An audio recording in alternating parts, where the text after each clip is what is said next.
The doors slammed shut before I even sat down. Every claw in the room turned toward the sound. Something had gone wrong. I could feel it in the way the air changed, thick and sharp, the way it always does right before a fight breaks out. But there was no fight. Not yet. There was only silence, and the silence was worse. You need to understand something before I tell you what the human girl did that morning, because it would have made no sense in any other room, on any other world, in front of any other class. My name is Corwin. I am not human. I come from a world called Threxa, where the sky is the color of rust and the ground never forgets a footprint. On my world, strength is not a virtue, it is the only law. A person who cannot prove their strength does not rise. They barely survive. This is not cruelty. It is simply how we were built, generation after generation, until instinct replaced choice. We were third years at the Interstellar Academy of Xenobiology and Survival Studies, a school built on a neutral station between 6 star systems, where the sons and daughters of 100 worlds came to learn how to master the wild things their ancestors had feared. In theory, it was a school about respect for nature. In practice, it was a school about conquest. Every species there shared the same lesson: control a dangerous creature, and you've proven you deserve your place among the strong. That was the assignment on the board that morning, in Professor Holt's steady hand: bring a beast from your home planet. Demonstrate control. Explain your method. Everyone had a plan already. Everyone except her. Her name was Alice Turner, the only human in our year. She'd arrived halfway through the first term. Small next to the rest of us, pale, hair pulled into a simple braid. She carried no weapons, made no boasts, rarely spoke unless spoken to. On Threxa, silence usually means weakness. But Alice's silence never felt weak. It felt like she simply chose not to waste words. It took me a long time to see the difference. Weeks before the assignment, our class studied a pack of 6-legged hunters on a world called Valdun. Most of us watched the footage with hungry interest, already imagining ourselves commanding such a pack. Alice watched with something else. Afterward, she raised her hand and asked why the hunters trusted each other enough to hunt as one instead of fighting over the kill. We never asked questions like that. We asked how to break a creature's will. Trust among wild things, Professor Holt finally said, is often the rarest achievement in nature. Harder to build than any cage, harder to break than any chain. Alice nodded slowly, as if she'd already known and only wanted to hear it said aloud. I said nothing. But I didn't forget it. The day the assignment was announced, the room buzzed with plans. Dorian would capture a sand crawler, an armored beast known for burying travelers alive in collapsing dunes. Elsie would bring a frost hound that could track prey across 100 miles of ice. I planned to bring a stone serpent from the caverns beneath my home city, strong enough to crush armored plating in its coils. Alice sat quietly, writing nothing down. When Professor Holt asked for questions before dismissing us, Alice raised her hand. The room went quiet the way it always did when she spoke. Does the creature have to be afraid of me? Nobody spoke. Dorian laughed, quickly swallowed under the professor's gaze. The assignment does not require fear, Professor Holt said. It requires control. How you achieve that control is your own choice. I sat there long after the others left, turning her question over. On Threxa, fear and respect are the same word. If something feared you, it obeyed you. If it obeyed you, you were strong. That chain of logic had held for 1,000 generations. But Alice's question suggested there might be another way. And I walked back to my quarters that night wondering, for the first time, whether I actually knew everything about strength I believed I did. Students vanished for days, capturing their creatures, returning exhausted and boasting. Dorian came back bruised, describing how he'd worn the sand crawler down until it had no strength left to resist. Elsie returned with frostbite, describing 3 days spent breaking a frosthound spirit. Alice never left campus. I asked her once whether she'd caught anything yet. She hadn't, she said. She didn't plan to. We assumed she'd failed, or that fear had finally caught up with her, or that she'd quietly given up on an assignment she never should have been given. We were wrong about all of it, though none of us understood exactly how wrong until the day she walked through those doors. The morning of the presentation, the hall buzzed. Students hauled in cages, chained beasts, stunned bodies slung over shoulders like trophies.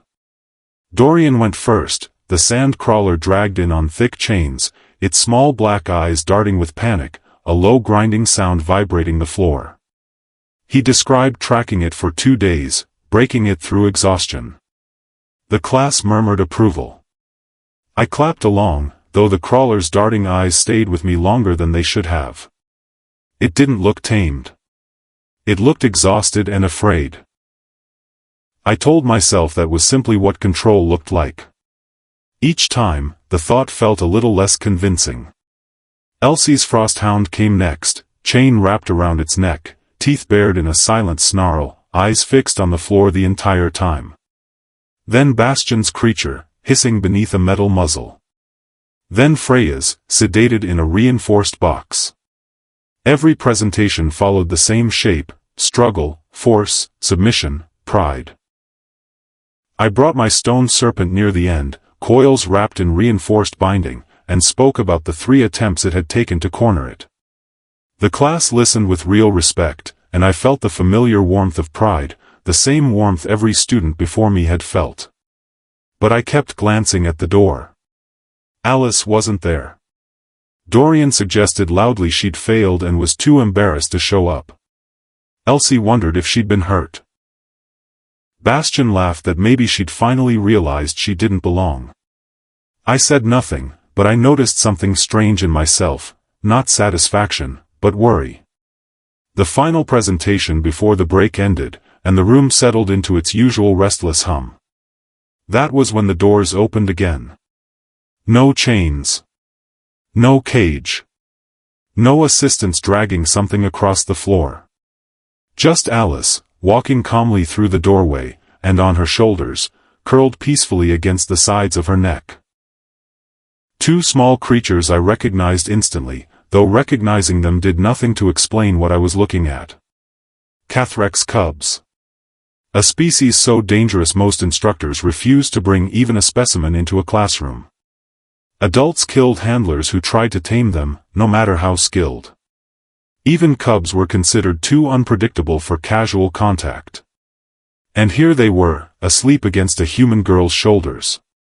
No one moved. No one spoke. Even Professor Holt stood frozen, staring, as if trying to convince themselves it was real.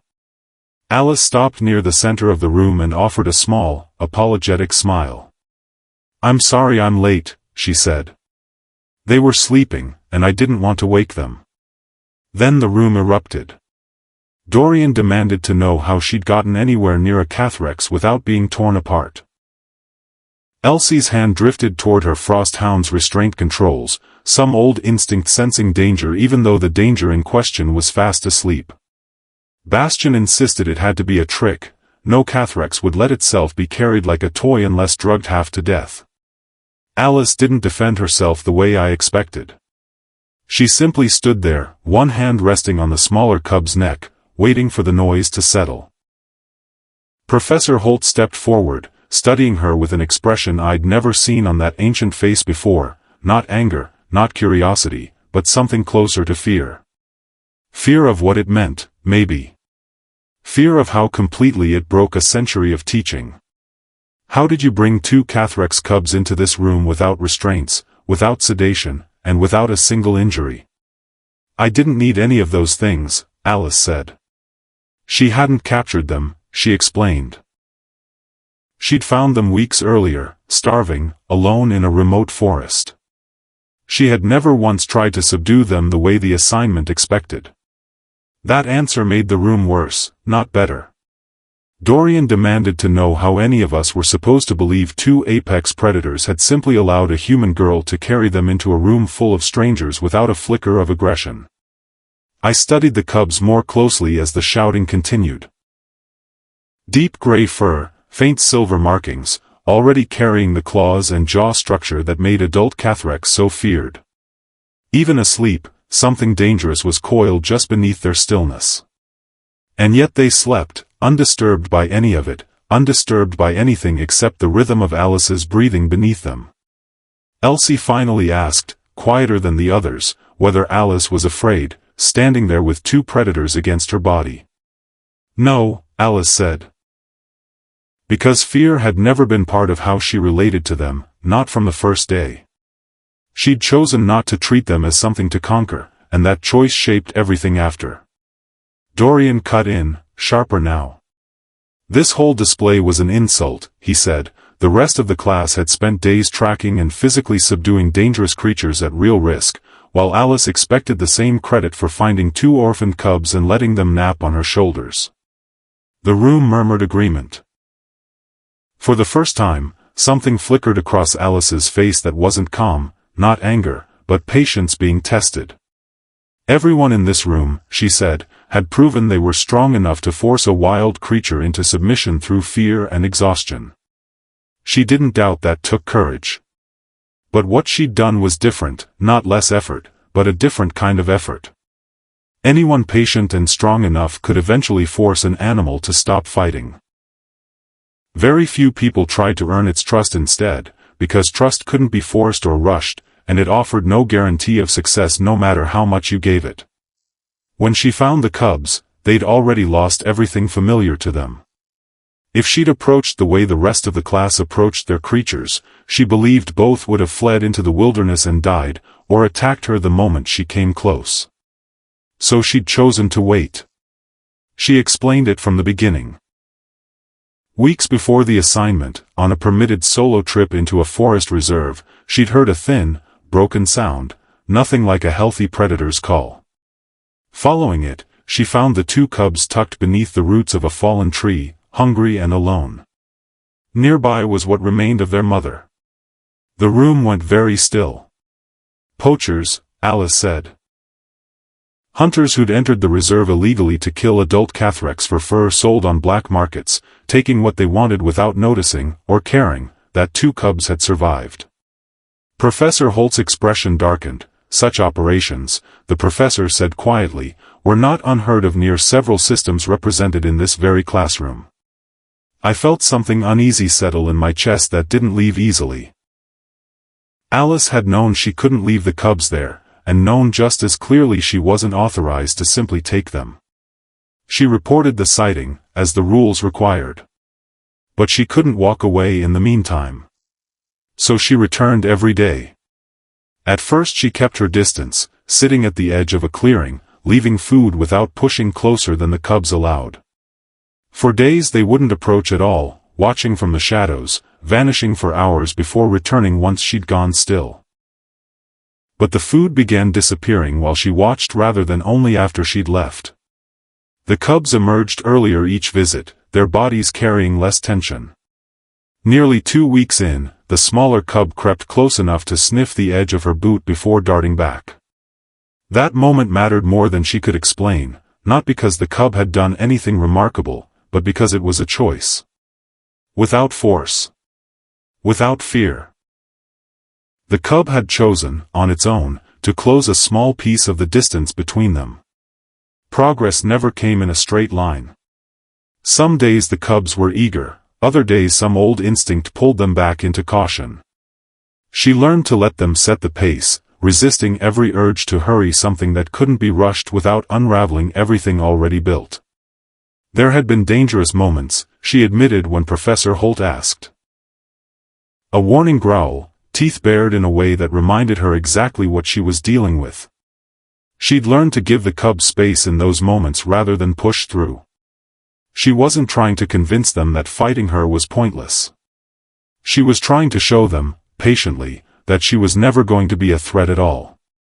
Two very different goals, requiring two very different methods. Reserve officials eventually returned and found 2 cubs already showing early trust toward a human who, by every rule, had no business forming that bond. Relocating them would mean starting over with strangers, far from the one thing they'd learned to trust. An exception was granted. Alice would continue as a supervised caretaker under strict guidelines, working alongside reserve staff. They were not pets, she was careful to say. That arrangement still stood. When the assignment was announced, she'd watched her classmates prepare to capture creatures through struggle and force, and asked herself whether that was the only kind of control worth demonstrating. She'd decided it wasn't. She hadn't brought the cubs today because they were tamed the way the rest of us understood taming. She'd brought them because they trusted her enough to stay calm in a room full of strangers without chains, sedation, or fear. Trust, freely given, was its own kind of control, quieter than what the rest of the room had shown, but no less real. The room stayed silent a long moment. I looked again at my stone serpent, coiled beside me, its ancient eyes distant and hollow, and felt something uncomfortable settle in my chest, not quite regret, something closer to a question I'd never thought to ask myself. Professor Holt looked slowly around the room, at every chained and muzzled creature along the wall, and asked one final question, not just of Alice, but of all of us. Which kind of control, in the end, truly proves the greater strength? Nobody answered right away. Dorian broke the silence first, his voice quieter now. What Alice had done was impressive, he admitted. But patience alone wouldn't work on every creature. Force existed for a reason. Professor Holt agreed. Force was sometimes necessary, when immediate danger left no time to build trust. But necessity was different from preference, and most students had chosen force not because gentler methods didn't exist, but because force was faster, simpler, more familiar. Perhaps the true lesson wasn't that one method was always correct, but that every student needed to know there was more than one worth having. Elsie spoke next, quieter still. Watching her frosthound refuse to meet her eyes had bothered her more than she'd admitted at the time. Seeing the cubs sleep so peacefully made her wonder whether her creature's submission had ever meant anything beyond exhaustion and fear. I found myself speaking before I'd decided to. On Threxa, I said, we're taught from childhood that a creature's fear is the clearest evidence of a person's worth. I had never once questioned that until today. Alice listened without interrupting, then added one more thought. She didn't believe her way was the only right way, or even the best in every situation. There were times when quick, decisive force was the only responsible choice. Her point was never that patience should replace strength. Only that it deserved to be recognized as its own form of strength, not dismissed as weakness simply because it looked different from what we were used to. Professor Holt nodded slowly, something in that ancient posture relaxing, as if a lesson buried beneath a century of tradition had finally surfaced. Every student present had technically fulfilled the assignment, each according to what their world had taught them. But true mastery required more than dominance. It required the wisdom to know when a different approach might succeed where force alone would fail. In 100 years of teaching, no student had ever demonstrated that as clearly as Alice had that morning. As the professor spoke, the smaller cub stirred, blinked at the unfamiliar room, yawned, stretched, and nuzzled back against Alice's neck, utterly unbothered by the dozens of faces watching it. I watched, and felt something I never expected to feel toward a Cathrex. Not fear. Something closer to quiet wonder. Professor Holt dismissed the class, though the usual rush toward the door was absent. Students lingered, some approaching Alice with quiet questions. Even Dorian, after a long hesitation, asked in a far softer tone whether the cubs would ever let someone else touch them. With enough patience, Alice said, almost anything was possible, as long as that person moved at the pace the creature required, not the pace they preferred.